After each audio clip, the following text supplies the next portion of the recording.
parole à mon prochain chroniqueur. Et on va parler non pas de la mission, parce que ce film ne mérite pas ce titre. C'est absolument une abomination de l'avoir nommé ainsi. On va l'appeler News of the World. Il est disponible sur Netflix. C'est avec Tom Hanks. Et c'est David qui va nous en parler. Dis-nous tout, David.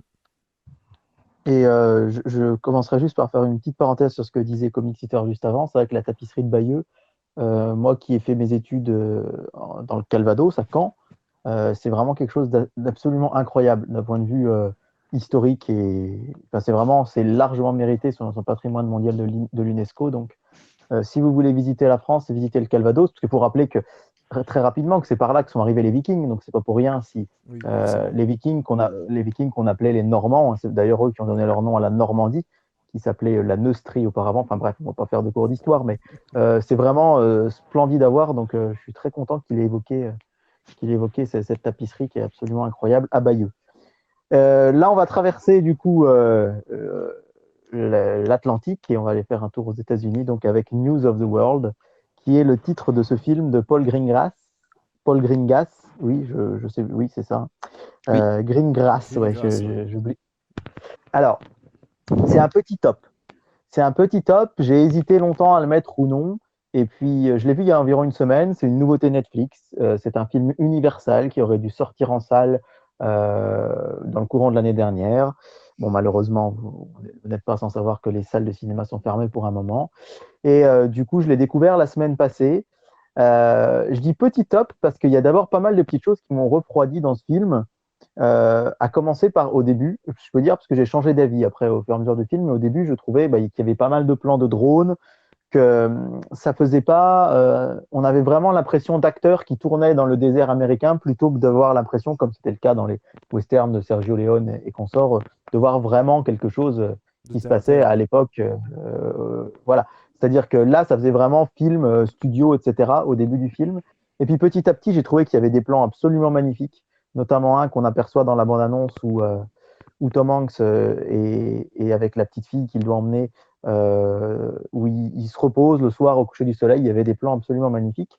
Je ne vous ai pas raconté l'histoire, mais en deux mots, hein, News of the World, en fait, c'est l'histoire donc d'un homme qui est un ancien euh, colonel, je crois, de la guerre de sécession, qui est joué par Tom Hanks et qui, à la fin de la guerre, pour gagner sa vie, va passer son temps en fait à traverser les villes du Texas et à raconter les nouvelles des journaux. C'est quelque chose d'historiquement qui existait beaucoup aux États-Unis. Aujourd'hui, ça nous paraît incroyable avec les réseaux sociaux. Et même encore, si on remonte dans les années 50, où les gens déjà achetaient leurs journaux, mais il faut bien avoir conscience qu'il y a 150 ans, il n'y avait qu'une très très faible part de la population qui savait lire. Et en fait, il y avait comme ça aux États-Unis des hommes qui passaient de ville en ville et qui, pour 10 cents, donc c'est-à-dire aujourd'hui ça ferait 10 centimes, mais pour l'époque c'était quand même une petite somme, pour 1 ou 2 euros, on dirait aujourd'hui, vous racontait, vous lisez des journaux. Et cet homme, donc joué par Tom Hanks, va un jour rencontrer une jeune fille dans une forêt, qui est en fait une jeune fille qui a été capturée à l'âge de 1 ou 2 ans par des Indiens et qui a grandi jusqu'à ses 10 ans dans une tribu indienne, qui a été élevée par les Indiens. Les Indiens ont massacré sa famille. Et là, en fait, ce sont les Texans qui ont tué les Indiens et qui ont donc euh, qui veulent que la petite fille soit restituée à sa famille. Et la personne qui était chargée de l'accompagner a été tuée et Tom Hanks la retrouve abandonnée dans les bois. Et on suit ce road trip entre Tom Hanks, j'ai oublié le nom de son personnage, et donc cette jeune fille, tout au long des États-Unis, enfin plutôt dans le Texas, puisque évidemment les distances étaient beaucoup plus longues à l'époque. Et on a donc ce film où Tom Hanks accompagne cette jeune fille pour la ramener à son oncle et à sa tante. Et la jeune fille, elle ne veut pas en entendre parler, puisque pour elle, elle n'a aucun souvenir de sa famille de base, puisque pour elle, elle a été élevée par les Indiens, elle parle le parler des Indiens, et elle n'a aucune envie de vivre autrement qu'avec ceux qui l'ont élevée. Donc, c'est un film dont voilà, j'ai eu un petit peu de mal au début avec la réalisation et qui en fait elle m'a captivé par la suite. Euh, et quand même, je trouve un scénario assez rocambolesque, pour ne pas dire parfois capillotracté. Je veux dire, voilà, tout ce qui arrive à Tom Hanks et à cette jeune fille et tous les événements, bon voilà, c'est un peu gros quand même. Ils se sortent de situations absolument ubuesques plusieurs fois et parfois par des processus narratifs et scénaristiques un peu tirés par les cheveux. Et voilà, il y a par moments, on se dit, ouais, dans la vraie vie, jamais ça se serait passé comme ça. Mais si on enlève un petit peu tout ça, eh ben, il en reste vraiment une belle épopée qui m'a beaucoup touché. En fait, le film est resté dans la tête à un bon moment et ça, on en parle parfois avec Fabien, c'est bon signe. C'est-à-dire Ouais. que quand un film, on y repense, là je l'avais regardé en fin d'après-midi, mardi dernier, je crois, et ça m'est resté dans la tête la soirée, puis le lendemain, puis j'ai eu envie de me renseigner un peu sur ces lecteurs de journaux, etc. Et puis je suis vraiment, pour moi, Tom Hanks, c'est le monstre sacré du cinéma américain. J'adore tout ce qu'il fait.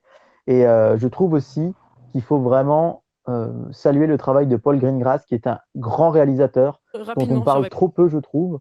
Récemment, hein, c'est Captain Rapidement Phillips sur en la... 2012. Il a également donné sa patte vraiment à la plupart des films Jason Bourne avec Matt Damon, puisqu'il a réalisé La mort dans la peau en 2004, et puis La vengeance dans la peau en 2007, puis Jason Bourne en 2016. Et moi, je trouve que c'est une trilogie qui est vraiment très correcte en matière de réalisation. Et il a fait aussi Green Zone en 2009, que j'avais bien aimé. Et là, vraiment, c'est vraiment un chouette film qui m'est resté dans la tête un moment. Et bon, il faut bien sûr en faire son deuil, mais qu'est-ce que j'aurais aimé le voir par contre sur grand écran. Là, c'est vraiment le type de film où je me dis les plans que fait Paul Greengrass de ce Texas, de ces terres arides sur un écran de cinéma, ça aurait sans doute été grandiose. Donc, quand je vous dis c'est un petit top, j'aime pas noter une œuvre d'art, mais je dirais c'est un 15 sur 20. Quand je pense que je vous ai parlé par exemple de Christmas Carol sur MyCanal, qui est pour moi un chef-d'œuvre absolu et qui est peut-être la meilleure mini-série que j'ai jamais vue, c'est difficile de le mettre sur le même plan. C'est un top aussi que La Mission. Mais en tout cas, je pense que pour tout ce que je vous ai dit, ça vaut le coup quand même d'y passer 2 heures, je crois. Donc je trouve que 2 heures, c'est bien comme timing de film. C'est-à-dire que c'est pas trop court, on a le temps de s'attacher au personnage. Et puis, si on trouve le film un peu long, finalement, 2 heures, ça passe assez vite. Donc, c'était un petit peu un sujet d'actualité puisqu'il est sorti très très récemment sur Netflix. Et c'est vraiment l'occasion de voir un Tom Hanks excellentissime. Et je ne sais pas si le film sera sélectionné dans la course aux Oscars, mais il y mériterait une place, je pense. D'accord. Eh ben écoute, c'était un très bon résumé en tout cas. Euh, Et ça se classifie plus film d'aventure ou plus western, du coup, visuellement?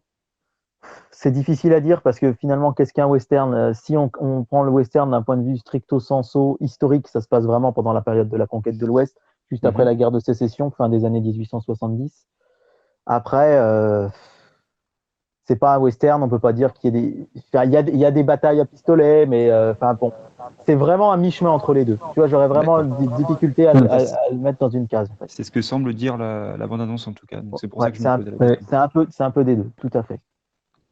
eh ben très Je sais bien. pas si d'autres l'ont vu, mais en tout cas, Non, j'ai pas je eu suis Non, mais vraiment, l'occasion de ça mon a l'air côté. bien intéressant. Ouais, je carrément. serais Ouais, curieux d'avoir vos avis. j'adore Paul Greengrass en plus, il a fait vraiment des très bons films d'action et d'aventure. Et comme tu disais, Ouais, ça fait plaisir. La mort dans la peau, La mémoire dans la peau, moi c'est des films qui me restent et que je regarde encore de temps en temps. Et c'est vrai que ça donne envie, ouais. Non, mais ça fait plaisir de t'entendre dire ça parce que c'est vrai que c'est un réalisateur dont on parle très très peu Mm, et qui est en fait finalement capable de faire de très bonnes choses. Et il y a vraiment encore une complètement. fois, bah, c'est la scène. Alors, moi je regarde Twitch, mais j'imagine qu'il y a un petit décalage de quelques secondes. Donc j'allais dire c'est la scène que je vois là qui est super belle, mais du coup elle est sans doute déjà passée. Mais la scène où ils sont tous les deux là vraiment dans un camp, leur première nuit qui passe à la Belle Étoile, il y a des plans qui étaient vraiment incroyables et qui m'ont coupé le souffle. Donc D'accord. rien que pour ça, ça vaut le coup d'y jeter un œil.